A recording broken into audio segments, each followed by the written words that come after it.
Welcome to Round Hill Radio. Through our conversations, we discover the holy and the ordinary, look for moments of grace and peace, and redefine what we're talking about when we talk about faith. Good morning, Ed. Good morning, Leslie.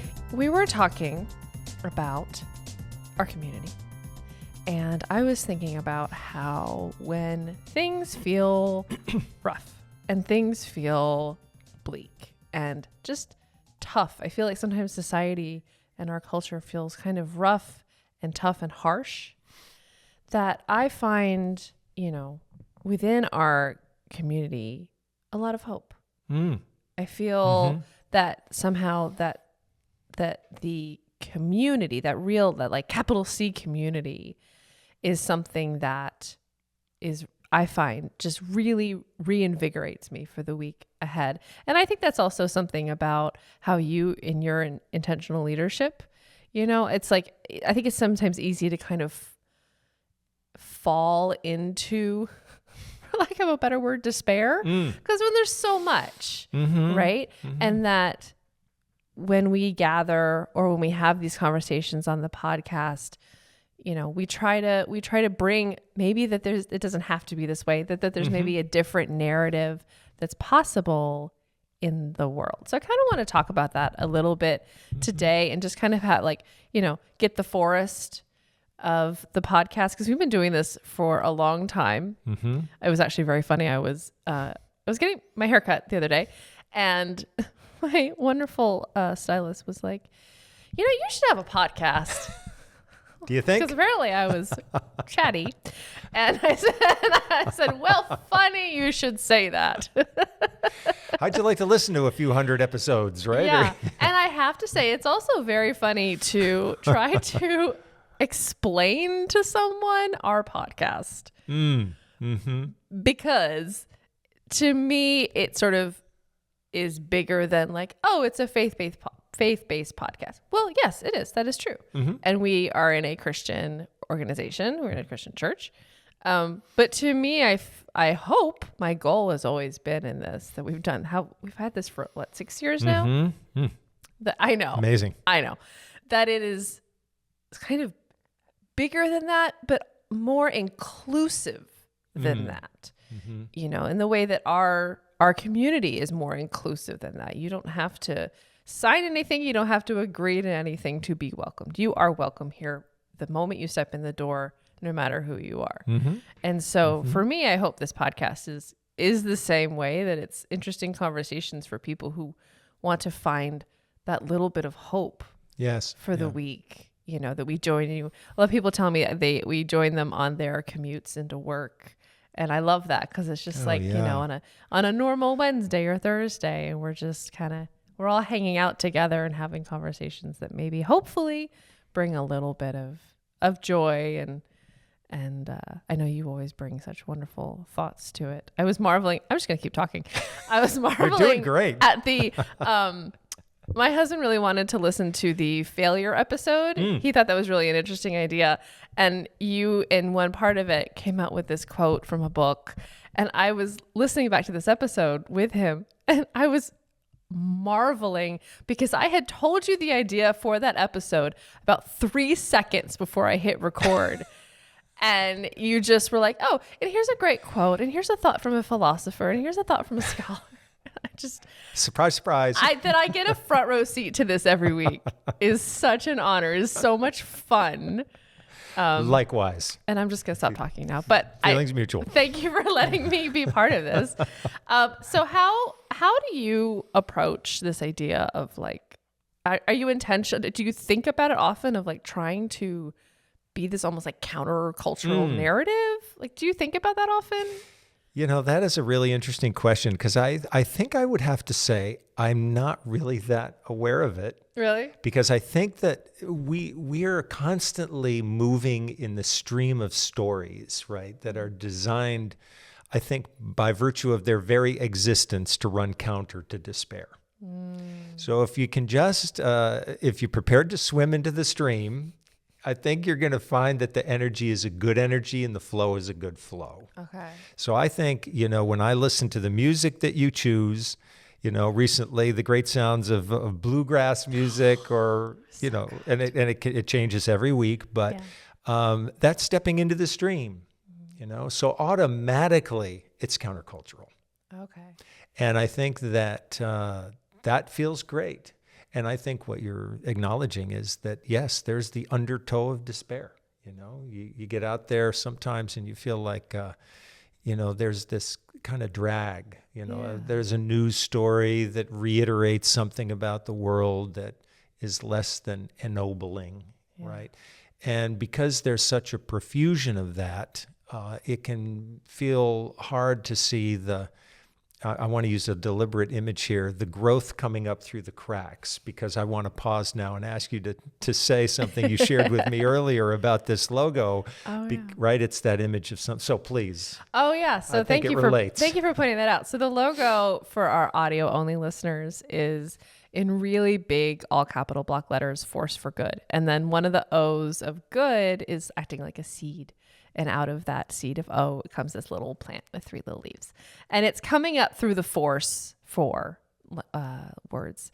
And my idea for it was basically that the force for good letters was acting almost like concrete, and the plant is growing up through it. So we're finding something beautiful and renewing and growth and life and nature through what is perceived as an impermeable force, if you will, and that this gentle, life-giving force is actually stronger.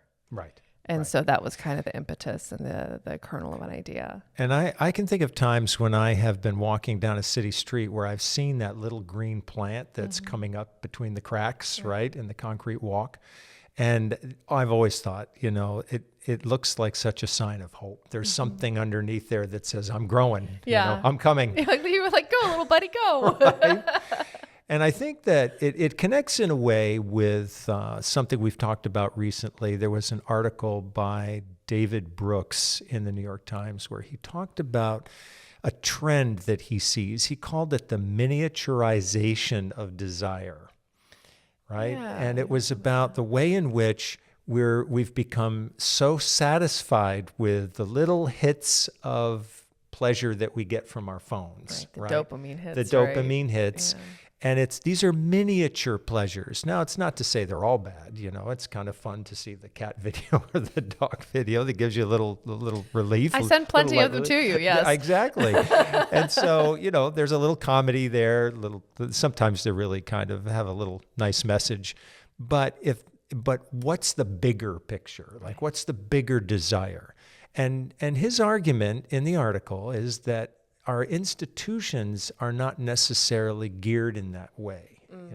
We're needing healthier institutions because there was a time when that voice of ennobling character was coming at us from all sides. It's from religious institutions, the school, the government, everywhere you looked. And he argues, we can disagree with him, but he argues that there's less of that now. And so and because the church is the one institution we're most involved in, I'm thinking, so what is the message we're sending out about force for good? And I think part of what we're saying is to be a force for good is not checking the box on the occasional service project, right? Which is sort of doing the right thing and doing a good thing, but almost to get it done so you can move on back to your own career or whatever. Sure. As opposed to saying that being a force for good for the wider community, that is stepping into the stream. That's what life is all about. And I think we have to reclaim that. So it's almost making force for good as a more natural process of life, which is why I like the image that you've talked about, this little plant growing up through something that's kind of impervious. And I want to see how we can help, particularly our communities of faith, to reclaim that spirit. It'll be good for us. It'll be good for the world, and it will normalize service, rather than making service that thing that, okay, I need to do it. Better be thinking about that. It's one more thing one more task I've got to tick off. Sure. And I think the real danger there is that when we're engaged in service, we're not really relating to people. We're not really respecting people and where they are. We're thinking primarily about how does this help us to gain an advantage in our lives. I don't think that's the reason for service. And I think when Jesus said, everybody can be great when you're involved in that kind of service, that's greatness. It's accessible to everyone. He was talking about something that was normalized in people's lives. I kind of want to continue on this thread of force for good, but talk about the word good a little bit, because I think that can mean so many things to so many people.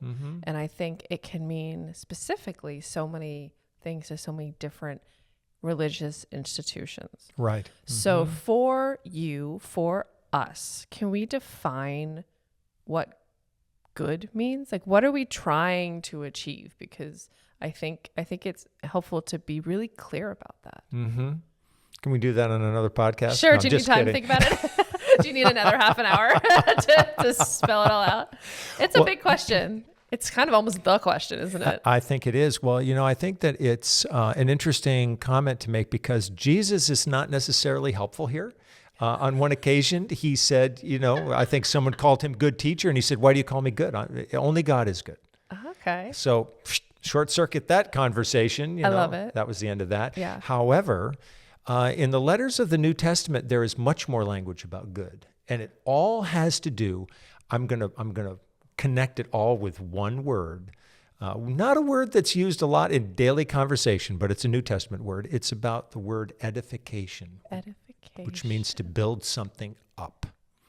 And so the Greek word from which it's based really does mean, to build something up. So you're constructing something that's of value.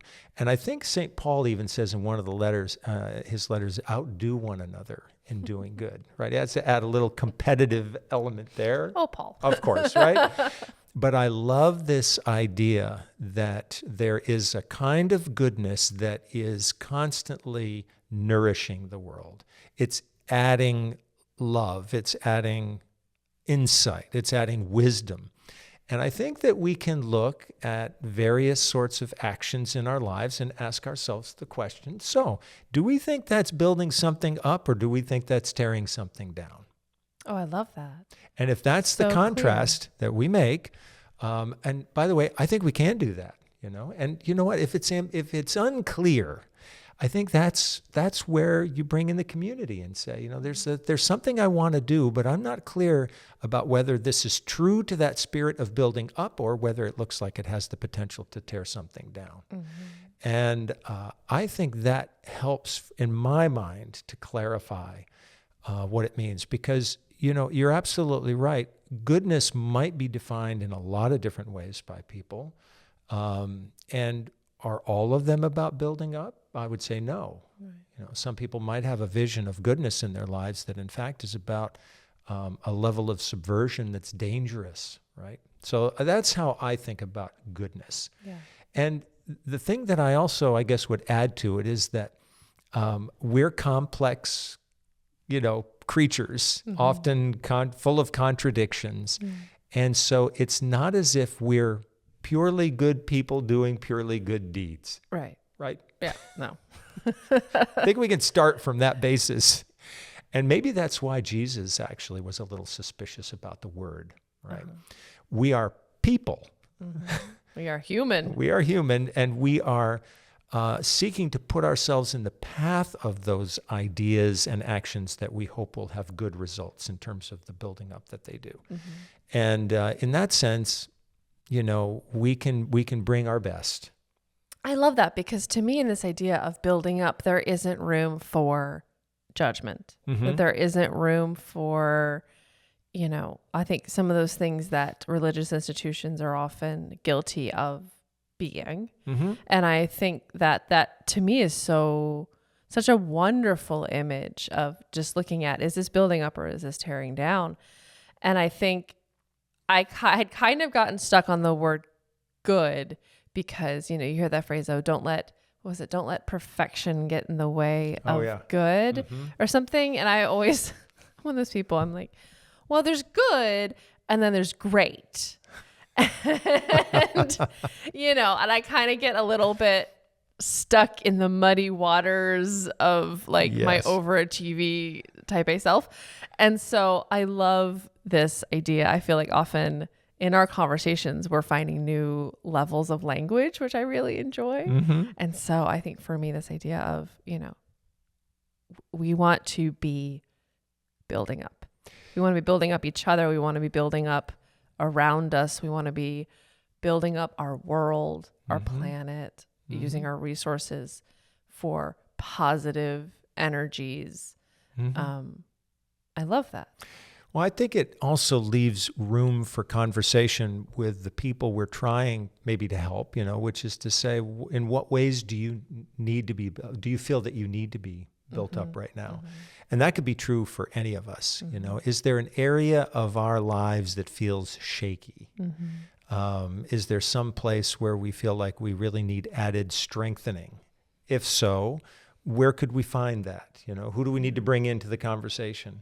I do notice, that especially in the New Testament, when that conversation is opened up about goodness, it usually includes some phrase like render to no one evil for evil. That there's this sense, again, that I'm not going to allow myself to be polarized. I'm not going to get pulled into that, right? But instead, I'm going to look past that instinct towards judgmentalism to say, where's the humanity here? And could I actually reach out to this person who seems to be so differently oriented from myself and ask the question, look, do we have something in common here where we see that the world needs some upbuilding, right? And if so, what could we do to share that together? There was a series on public broadcasting, I think it was in the 90s, called Common Ground, which brought together individuals and groups you would have thought would have been extremely polarized, but they all had at root a common concern. So the question was, how can you go back to the common concern and work on it together, even from different standpoints? You might not always agree with those approaches, but in the end, there was this common desire to see something built up in a good way. And I thought it was a fascinating series, right? We could do with a lot more programming like that now. Yeah, we could. Because I'm guessing that off the grid, there are a lot of examples of that. They may not be reaching the media highlights, but they're out there. I'm very confident about that. I love that, because sometimes it feels like, I'll have conversations with people and it feels like I'm literally living in a different reality. Right. Than whoever my mind who I'm speaking to. And it's it's almost jarring, because it's like the language we're speaking is completely different in tone. And it's, how do you, like you said, how do you finding that common ground to one another so that you can build each other up and find good, because there's goodness in everyone. Yeah, exactly, right. And I think that's that ancient idea that every person's born in the image of God. And we might say, do we really believe that? Well, if we do believe that, then we believe that there's something there that can be nurtured, right? Something can be cultivated.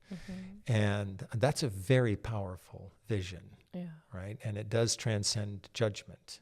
You have to really see through the lens of love in order to get to that point. Yeah. There's a woman I really enjoy following on Instagram. Her name is Dr. Becky, and she's a child psychologist. And she has a organization called Good Inside. And it's all about this idea, rooted fundamentally in this idea that all children are good inside. That there aren't bad kids. There's bad behaviors, and there's bad self-taught, and there's bad elements, but there's no bad kids. And so finding that the idea of, some kids get this narrative of like, oh, I'm a bad kid. And so then they act from that place. Imagine if they said, well, I'm a good kid. And then they act from that place. Right. What would that change? Right. Really powerful stuff. And this idea that, the things we hear become our self-talk and all of that. And so I'm just connecting with that idea that, we all have good and bad in us. And I think if I say, well, I'm a good person and I act from being a good person, I'm going to build people up and not tear them down. If we all did a little bit more of that, I think the world could be a substantially better place. I think one of the great, lessons I've gotten over the years from reading all these biblical stories is that some of the most amazing people are not what you would seem to think of as good people, right? Or great people for sure. In fact, they can be exactly the opposite, yet sometimes they wind up doing the most amazingly good things. Okay. And I think that that's part of the message there, that they're able also to be a vehicle for peace or reconciliation, even when a lot of their lives are not looking all that great. Yeah. So that's a very hopeful message, I think. I like that. And I really appreciate, we're looking at the stories of Elijah on and off here on the podcast and then on Sunday mornings in our community. It's been really interesting to think about a story in the Bible being, you call it a cautionary tale. Right. I love that because it's sometimes I feel like you can look at this book, this library of books and think, I'm supposed to follow all the things and do all the things. Right. But it's so much more nuanced in this idea that, oh no, this story, we're not emulating this story. We're learning from this story. Right. But we don't need to be Elijah's here. Yeah. This was not him at his finest. Yeah. Yeah. Yeah. A lot of other moments we can look at, but that one, maybe not. Yeah. I always appreciate that about the disciples too, because they seem to they have like this almost this like puppy dog energy to me. They're like trying their best and they're really excited and they just want to please everybody. It doesn't always, it's not successful all the time, but they're trying. They're trying. I love the fact that, Jesus calls them and we don't get like a super amount of detail about what they're doing day to day. Right. They're there. Around. Right, around. But then one day, he's like, what are you talking about? He said, it's basically, well, we're trying to decide which one of us is the greatest. They're not. It's not really clear about what they've been doing, but they have at least taken some time to think, one of us has got to be the greatest here, so let's have a discussion about that. Right. So. Yes, that seems like a great use of time, guys. But it's also so real. It's very real. It's very real. I don't know what I'm doing around here, but am I great? Am I great? I mean, I'm better than you. Exactly. I don't think they were being good at that moment. I don't either. I don't think they were being forced for good. Just being human. Which is very, I love it. Well, I enjoyed this conversation as always. Me too. As always.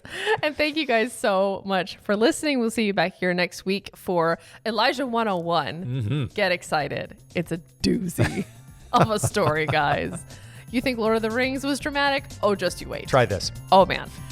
So we'll see you back here for that. And thank you again for listening. Roundhill Radio is brought to you by the friends and members of Roundhill Community Church. For more information, please visit roundhillradio.org.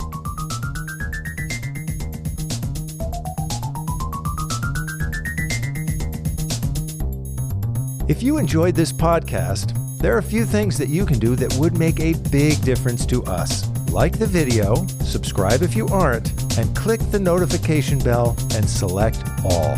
Thank you.